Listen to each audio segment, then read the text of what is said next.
Id-deċiżjoni tal-arbitraġġ tikkonferma li l-akbar vittma ta' Dilma Stewart huwa il-poplu Malti. Sostna dan il-Partit Nazzjonalista wara l-pubblikazzjoni tal-arbitraġġ bejn il-Gvern ta' Malta u Stewart Healthcare pubblikata aktar kmien illum. Il-Partit Nazzjonalista saħaq li fil-waqt li jidher biċ-ċar li d-deċiżjoni tikkonferma dak li diġà nstab fiż-żewġ sentenzi tal-Qrati Maltin u fi tliet rapporti tal-Awditur Ġenerali, jiġifieri li kien hemm kollużjoni u falliment totali kontra l-poplu Malti. Il-Partit Nazzjonalista saħaq li qed janalizza bir-reqqa d-dettalji tad-deċiżjoni.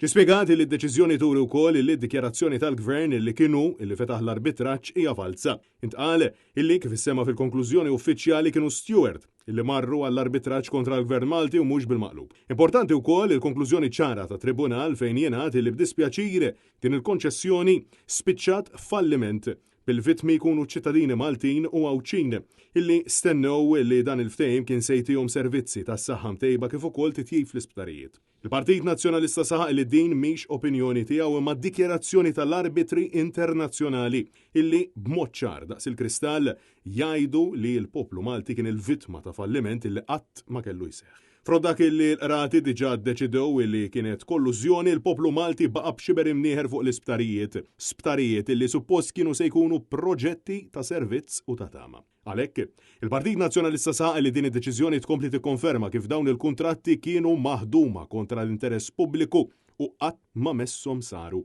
Għal darb'oħra qed naraw illi mhux biss ma nbena u ma tejjeb xejn, iżda illi miljuni ta' euro ta' ċittadini intefqu fix-xejn.